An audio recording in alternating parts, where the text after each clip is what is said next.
But first, the Lionesses, they've only gone and done it again, haven't they? They've beaten Italy 2-1 in the semi-finals of the Euros after extra time. It was live on talkSPORT. And joining us now is somebody with 71 England caps to her name.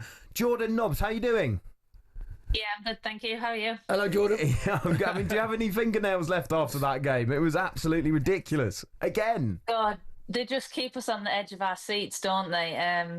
I mean, obviously, knowing the Lionesses, you just have this feeling that they're always going to make a comeback. Obviously, we have super subs that come on and save the day, but yeah, they're leaving it last minute now, aren't they?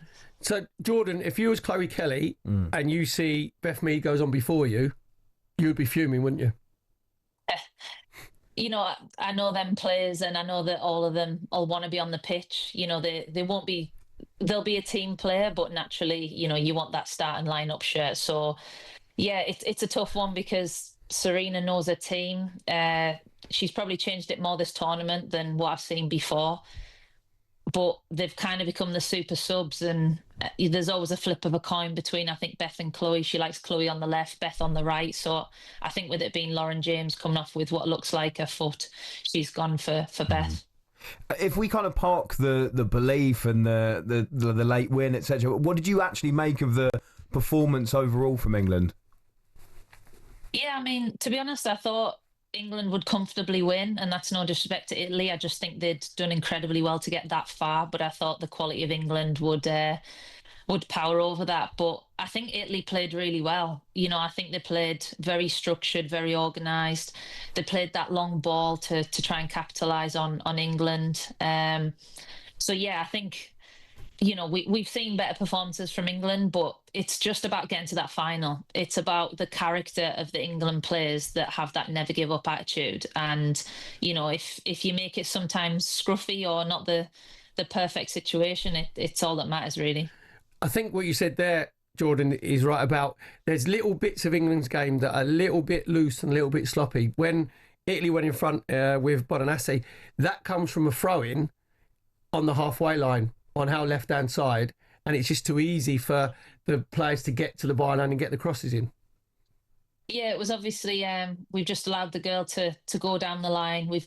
Alex got a little bit too tight, got turned, and then it's a simple 1-2 and a cross in the box. So there's definitely things that the Lionesses, especially going into the final when you're playing a Spanish team or a German team who are very organised, very tidy on the ball.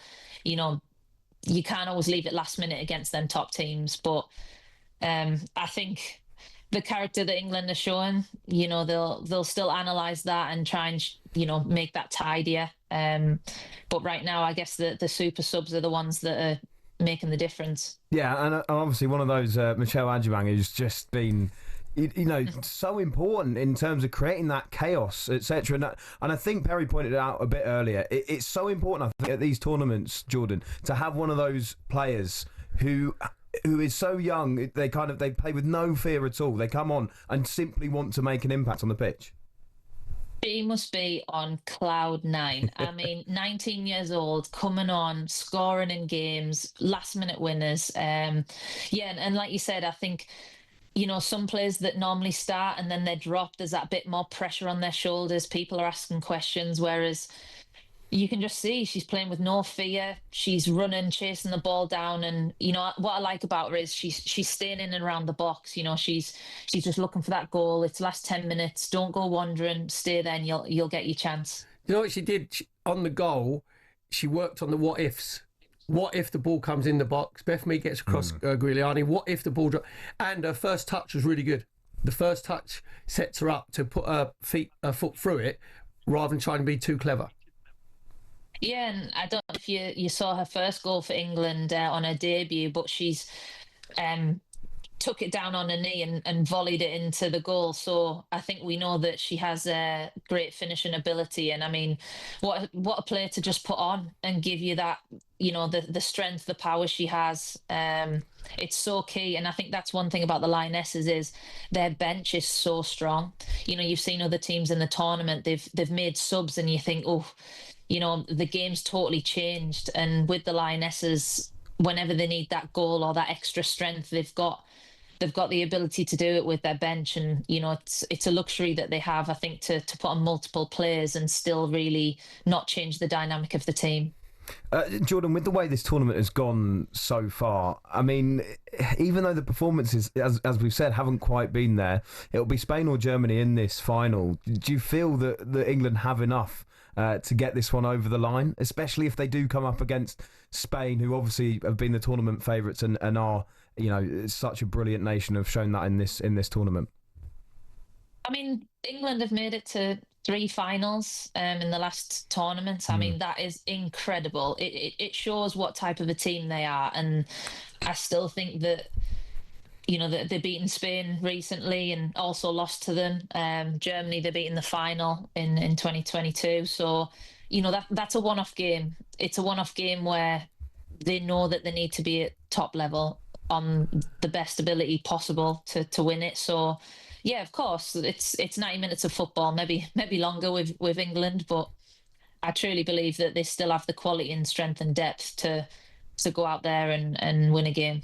And Jordan, just quickly, I'm a big Newcastle United fan. You've just signed for the club. What were your thoughts behind signing for the greatest club in the world? Yeah, I mean, obviously I'm from the northeast, and I heard Newcastle's ambitions, and I just thought it was the right time to go home and follow that dream as well, really. So yeah, I'm super excited, and the club have been amazing since I've got there, and yeah, hopefully we can get promoted. Yeah, hopefully. Good luck with it all, and hope you enjoy the final on Sunday.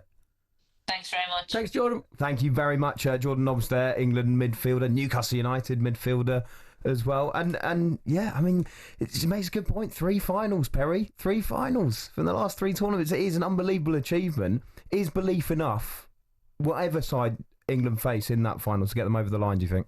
Yes, because that is something that you can't just have. You have to build that over a period of time. That's what that. And we forget as well, we had all the sort of fraud before the tournament with obviously Mary Earps pulling out, Millie Bright pulling out. So had all that sort of to deal with. And Sarina Wiegman has just remained very, very calm, isn't she? And when you're a player and you see your manager, and she might be having a bit of a panic up inside. She said she was getting a bit nervy towards the end. But if you see your manager being calm on the touchline, making the substitutions when we all think, no, make them earlier, get them on like at least half an hour to go, because we was all saying you're only giving him we give him 10 minutes. Yeah, you give him 10 minutes, and you think, oh no, 17 minutes, because it's obviously 7 minutes added on time.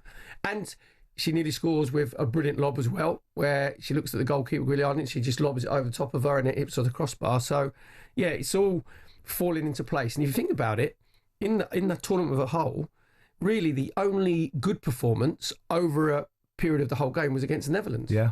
But then that was when the pressure was on, because everybody was saying, if you're being poor as what you were against France, Netherlands will turn you over. And then we stepped it up that level. The Wales game, Wales are not on the Lionesses level anyway. Sweden game, get you through it by the skin of your teeth. And this one. And this one as well. But this team, I think, has a big performance in them. What better way than if you're just building up? Because how many teams in the men's Euros, in the men's World Cup, get through and they haven't been particularly great all the way through, but then their big performance comes in the game that counts. Yeah, and of course that game will be live on talkSPORT this Sunday. England are in the final. They will play Spain or Germany. All the build-up with me and Perry from 2 o'clock from Box Park, Wembley, and then the game will kick off at 5 o'clock.